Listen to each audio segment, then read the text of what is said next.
Well, on Friday, it seemed as though the international community, United Nations and others, were weighing in on the situation in Israel, including Canada. We're going to get the Canadian response coming up after this break.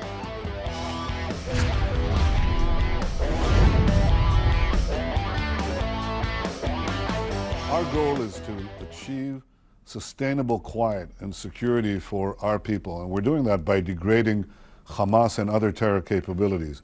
I'm not going to say right now how and when that goal will be achieved, whether by diplomatic and military means, but that goal has to be achieved. Prime Minister Netanyahu iterating that quiet will be met with quiet, which is what we've seen from the beginning of this whole conflict. But now the United Nations and others are weighing in on this. Noah Shak is the Deputy Director of Research, the Center for Israel and Jewish Affairs. Noah, great to see you back Thanks here. for having me on. Any developments over the weekend of significance in your mind? So there were 230 rockets fired from Gaza into Israel over the weekend. A sustained campaign that continues to see hostilities escalate. Of particular note for Canadians, we've had a delegation of Canadian parliamentarians in Israel over the last week. They just finished up their itinerary today and will be heading home. Over the weekend, they had a briefing with the manufacturers of the Iron Dome system. And following that briefing, when they were heading back to Tel Aviv, they were forced to take cover in a ditch by the side of the road as air raid sirens were blaring. And they got to witness the system, fortunately, take out a couple of these missiles fired towards Ben Gurion International Airport. Yeah. So things continue to escalate. The 230, I think the total now that is about 1,000 rockets have been launched towards Israel. I think comparable attacks going back the other way are closer to 1,500 in those kinds of numbers. So this is really a back and forth on this whole situation. Yeah, it's unprecedented both in terms of volume and range of Hamas attacks, which currently puts about 5 million Israelis in harm's way. And just to put that into perspective and why it's of significant concern to Canada's Jewish community, that's about a third of the Jewish population worldwide that's currently under missile attack.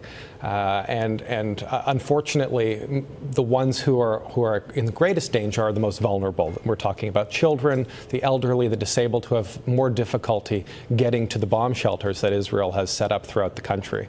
So it's really a difficult situation. Towards the end of last week, it looked as though things were escalating along the Lebanon border, West Bank in particular, but it looks as though the West Bank is kind of not kept up the same relations with Gaza. Is the threat restricted, do you think, to Gaza right now? There will be sporadic things happening in the other two borders, but do you think it's restricted to Gaza? For sure, Gaza is the primary front. But just recently, even today, there have been rockets fired in from Lebanon, and the Egyptian military has been active in taking out terrorist groups operating in the Sinai Desert who have been planning and operationalizing attacks against Israel from there.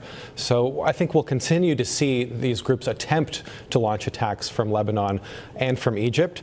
So far, both the Lebanese army and the Egyptian army have been cooperative and active in dismantling these groups as they try to launch these attacks. But for sure, Gaza is where the preponderance of these missiles are being launched from, with Hamas continuing to launch them indiscriminately at Israeli civilian population centers. Okay, now let's look at the Canadian political side of this thing, because Prime Minister Stephen Harper comes out and he's saying, you know, the Palestinians are using people as shields, a human shield. That's a very aggressive statement for the Prime Minister to make, isn't it? Well, it's a statement of fact, and I commend the Prime Minister for making it. The reality is that Hamas has announced itself that it's calling on civilians to remain in areas that the Israeli army is warning will be subject to attack, specifically to act as human shields, and this is something that they do cynically in order to galvanize world opinion against Israel. Most people in the world will only look at the total number of civilians who have tragically died, and it is a tragedy, each and every one of them that die.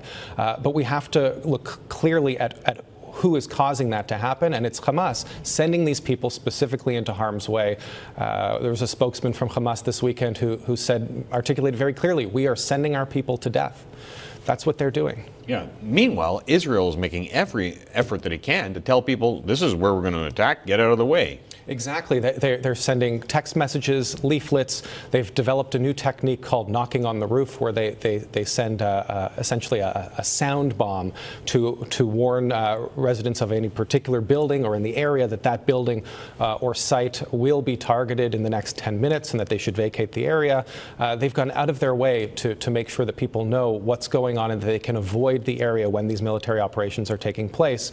And quite the contrast on the Hamas side, where they are specifically trying to target civilian populations. Yeah, I mentioned the Prime Minister because his response is more aggressive, if you will, than the rest of the world. United Nations, the United States seem to be saying restraint. Everybody should restrain themselves. Well, what's really interesting is that the Palestinian representative to the United Nations Human Rights Council himself came out with a statement where he criticized the Hamas rocket fire as constituting crimes against humanity, each one constituting a crime against humanity. That's thousands of crimes against humanity, and articulating in no uncertain terms that while Hamas is committing these atrocities, Israel is following the letter of the law, and that any civilian casualties incurred by the Israeli strikes are to be considered mistakes and not intentional.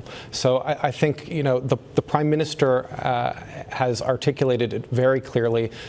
He understands what's going on over there, and world leaders should pay attention not only to what he is saying, but also to what the Palestinian representative to the United Nations Human Rights Council is saying. It's very clear. Yeah, but you wonder if he's saying one thing and doing another. I never know what the United Nations. Yeah. Noah, stay right there. We're going to be right back. We're back with Noah Shack. Before we went to break, we were talking about the responses around the world to the situation in Israel, and in particular the Prime Minister. Let's read the Prime Minister's statement on Israel as it stands. The indiscriminate rocket attacks from Gaza on Israel are terrorist acts for which there is no justification. Canada is unequivocally behind Israel. We support its right to defend itself by itself against these terror attacks and urge Hamas to immediately cease their indiscriminate attacks on innocent Israeli civilians. So that's the conservative approach. Thoughts? So, as I said, it really hits the nail on the head. There's an additional element to the statement that wasn't included just there, where the Prime Minister points the finger at Iran for supplying a lot of the weaponry that's being launched against Israel right now by Hamas and groups like Palestinian Islamic Jihad. And I think this statement really captures the reality of what's unfolding very well. I was wondering about that because I even read about drones, for instance, being shot down by Israel. That's right. Over the course of the weekend. I wonder, where do they get drones? Where do these, it's got to be supplies from somewhere, and the Prime Minister's nailed it. Now, contrast that to what the Liberal response is. Let's read their statement as well from the, Liberal Party.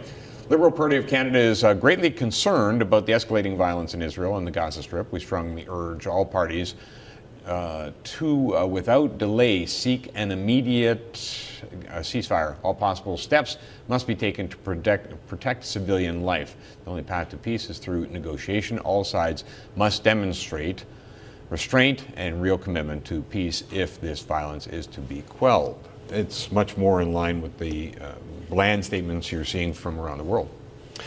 Look, I think that everybody needs to be clear. There cannot be any moral equivalency between Hamas and Israel. Israel takes every step possible to protect against the loss of civilian life, whereas Hamas willfully targets it. You look at a place like Israel, where billions of dollars have been invested to protect people against rocket fire, to build an infrastructure and network of early warning systems and bomb shelters and bunkers. In Gaza, Hamas has also invested in a network of bunkers and protection from incoming attacks.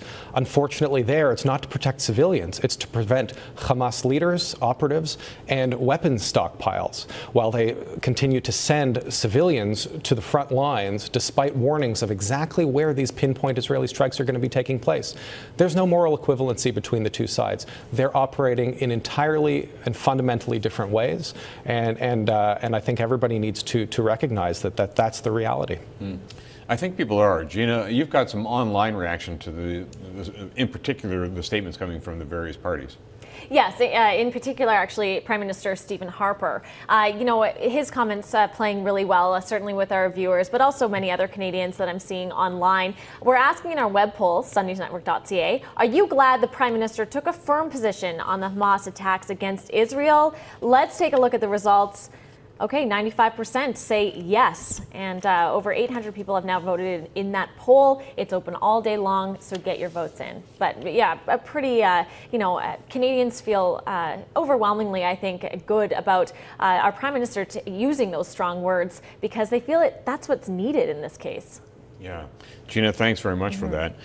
You know, it's interesting, though, when we look at the situation, I did the math, and this is the 6th major offensive between these two entities, and the result is always the same. Nothing happens, and then you get an incident like the 3 teenagers and the 1 Palestinian teenager that was killed to escalate this to another level. What needs to be done in broader terms to solve the situation in Israel permanently? So I think there are a number of things that need to be done. First of all, Prime Minister Netanyahu has articulated that one of the objectives of this particular iteration of the conflict is to degrade the capability of Hamas to launch these types of attacks and to continue launching these types of attacks. And I think that's something that we haven't necessarily seen in previous operations. And any ceasefire agreement that Israel will sign ultimately, I believe, will call for a longer period of quiet, and Israel is aiming to create conditions where that's what will happen. You also have unprecedented cooperation in terms of stopping the flow of weapons into Gaza by the Egyptian government right now, and I think that's an important element. But you can't divorce what's happening in Gaza from what's happening throughout the region. You have a rise of extremist groups operating throughout the Middle East, be it ISIS or Al-Qaeda or even groups, other groups bankrolled by the Iranians that are throwing the entire region into turmoil and chaos. The Middle East is burning, and until the broader issues of radical extremism of these groups actively perpetrating violence in the furtherance of destroying liberal democracies throughout the region, until that is addressed, I don't think you'll be able to see any permanent resolution of the conflict between Israel and Hamas.